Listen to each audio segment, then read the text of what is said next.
I'm a mom of 7 children. We have a 19-year-old George, 17-year-old Gregory, look, I forgot the ages, 11-year-old Skylar, 10-year-old Joseph, and then a set of 3-year-old twins, Taylor and Tori, and then the little baby Tristan, who is now 1. We recently lost my husband in August, so he's not with us, but he's still, of course, still part of the family. We had a lot of struggles.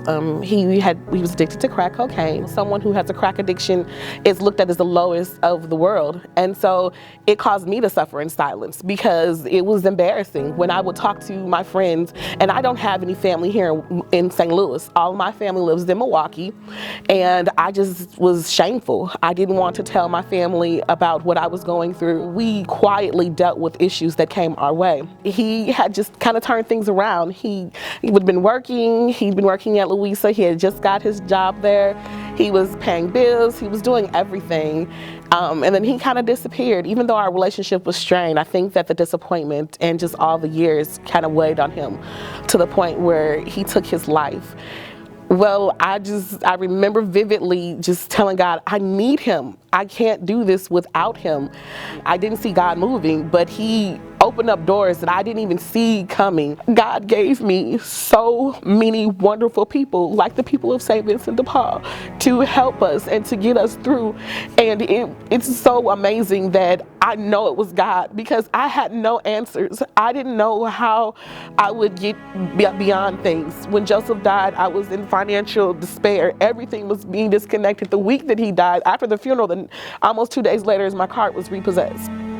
And it was just so many obstacles, but God came through, and I'm just forever grateful.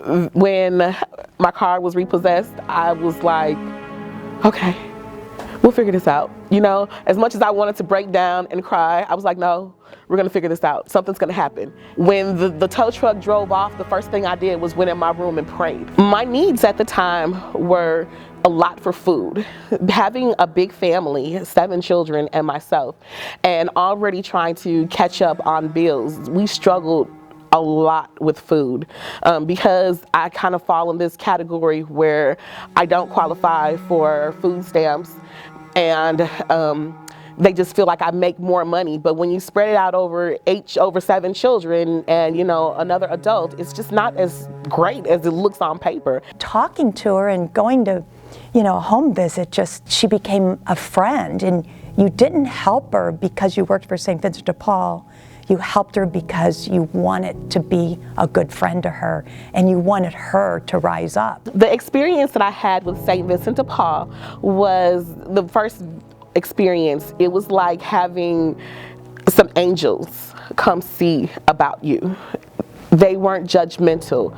They listened, and I could feel the care. And they didn't look, you know, at my house, because my house is not all lavish. You know, it was, I care about you. I care about you as a person. I care about God in your life. And I could feel Christ in the room when they were there. In my first conversation with Colleen, I think we talked over the telephone, and she was so super sweet. I mean, just very, very caring. She was a person that did awaken me to the you know, the close contact you could have sort of with you know, a neighbor. But what I like is it wasn't just, I'm going to listen, I'm going to help.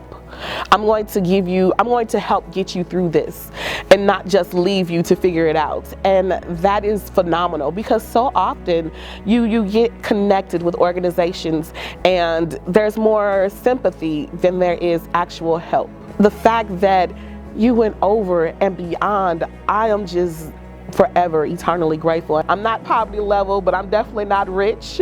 And so what you do to help individuals who are in that gap, it's phenomenal. And I thank you. I thank each and everyone for your sacrifices, for your time, for the behind the scenes that you do, for all the resources that you pull, from making the connections and from talking to one another and then keeping in touch. Thank you. And I say thank you from every single person that you touch, because you touched me in a way that I will never be the same, and I'm grateful. I'm a strong believer in God working every day, not just Sunday. God's here, there, everywhere, and in the face in the face of everyone we meet. When I tell the story, it doesn't end with crack. It doesn't end with addiction. It doesn't end with despair. It ends with God. It ends with hope. It ends with promise. It ends with a future.